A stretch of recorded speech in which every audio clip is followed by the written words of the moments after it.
Hey everyone, I'm Alex. Welcome back to another video. In this video, we have a simple visual metaphor to illustrate the difference between the dual and the non-dual views of the world. This is duality. This is the mainstream view of the world and the most common way that people conceptualize themselves and their relationship to the world. In the dualistic view, you have yourself and then you have the world.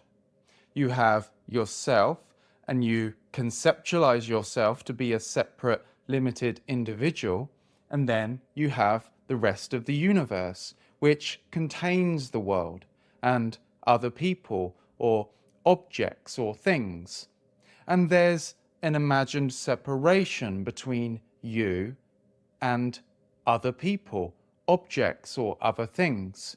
All of these things are out there, distinct from you, separate from you. This is you. This is the world. This is subjectivity. This is objectivity. This is mind. This is matter. Duality. In this view, you are in conflict with the world. You are subject to the world. Because you're apparently separate, you're not at peace, you're not whole, and you're not connected or complete because you're not everything. You're apparently a separate, limited individual who feels like you need to get something from the world or achieve something in the world to become whole and complete. But this search, notice, this seeking will never come to an end because there's always more. Because you believe yourself to be fundamentally separate, you can never truly make yourself whole because you're always apparently a limited fragment of the universe. It doesn't matter how many achievements, accolades, relationships, experiences, or material things that you add onto yourself, there'll always be more. So you'll always experience this sense of not enough and this perpetual sense of dissatisfaction, lack, and incompleteness. In the non-dual view of the world, this duality, this separation between you and the world, between you and everything else, is revealed to be a complete illusion. With non-duality, there is the revelation that everything is one. But actually, to be more accurate, it's not even one. It's beyond concepts of zero or one. Non-duality means not two. And what that's saying is that reality is a single indivisible whole, a single indivisible whole of aware experiencing. Everything is contained within you. Everything is an appearance of you. There is no separation between you and the world, between you and other people, objects or things. Reality appears as this single indivisible field of awareness in which, or more accurately, as which everything appears. Another way to see this is that this is what you already experience when you dream.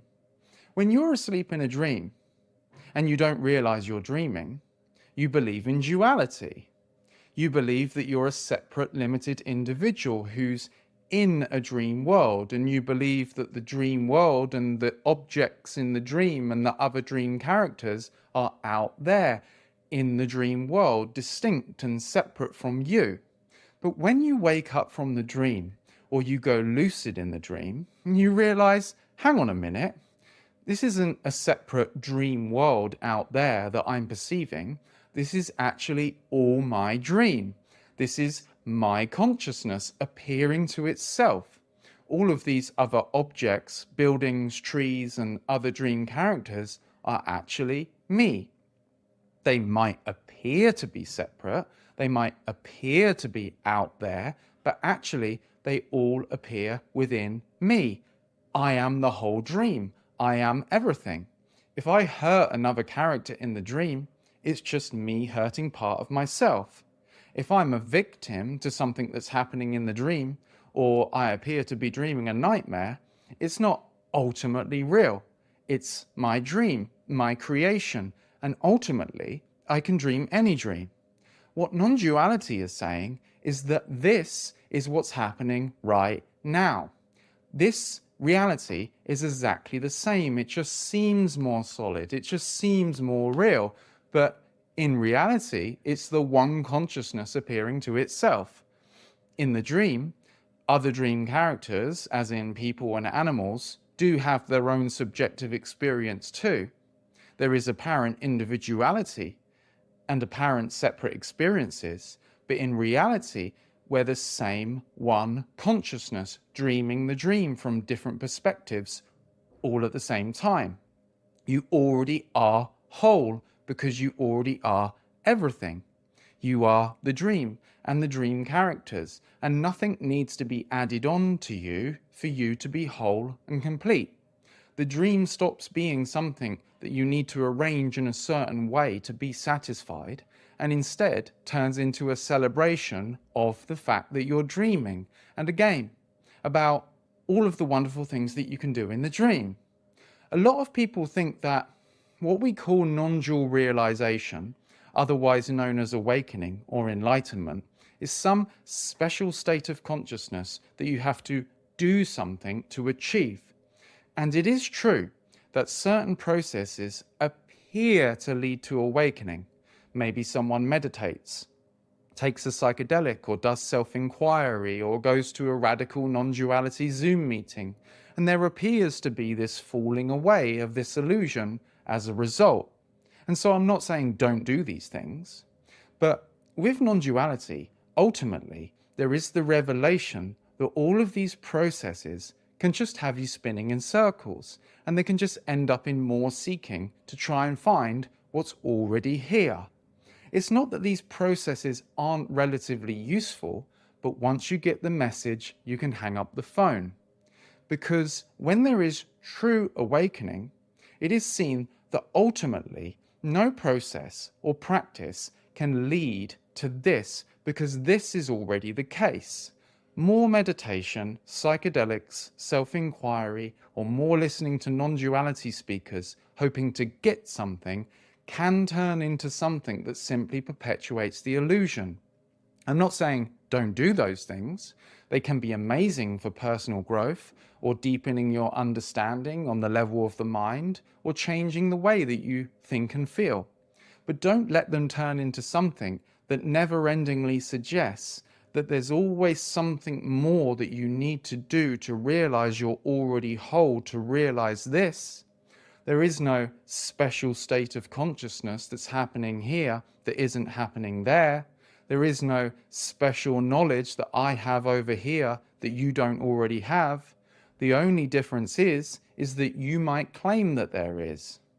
It would be like we're those dream characters in the dream, and I'm saying to you, look, we're all one mind, one consciousness, one dreamer dreaming this whole weird dream together. Isn't it amazing? And you're saying, but it doesn't seem that way, and it doesn't feel that way. It feels real, and I feel that I'm separate, and I'm going to be dissatisfied until I achieve this special state that you have. But notice that it wouldn't make it true. It would simply be a belief. Notice that in the dream analogy, it's already the case that it's a dream. When you wake up from the dream, or you go lucid in the dream, you didn't have to achieve some special new knowledge or state of consciousness that you didn't already have. You simply remembered that you're dreaming. The dream didn't change into some special dream that's different from any other dream, really. You just remembered what it actually is. You saw reality for what it actually is, and that changed everything. You see the screen and you realized it's a movie, instead of thinking you're the character in the movie. And you see that the movie isn't inside the screen. There is nothing to the movie other than the screen. It's all the screen appearing to itself. And there's nothing that you have to do to achieve to become whole and complete, because you already are the whole thing anyway. Now you realize you're the dreamer. Instead of thinking that you're completely subject to the dream and a victim of the dream, you can start to change your mind about what this weird dream is. And if you don't like the dream, you can start to imagine something different. you begin to completely change your relationship to the world and other people because you realize that it's all you. It's all your own consciousness pushed out. Instead of thinking that you have to try and manipulate the world and other people to get something out of it, and that everything and everyone is separate from you, you start to see that correlation between what's on your apparent inside and what's happening on the apparent outside, between what you imagine, think, feel, and believe, and what happens. You start to see that they're one, as above, so below. You start to see that the dream appears how you believe it to be. If you believe yourself to be separate from it and separate from other people, it starts to appear that way. It feels like everything is just happening to you. If you see that it's all your dream, it starts to appear that way, and everything becomes more dreamlike with synchronicities and serendipities. Now you're lucid in the dream, and you realize that this consciousness that you are can appear as anything and can appear as any dream.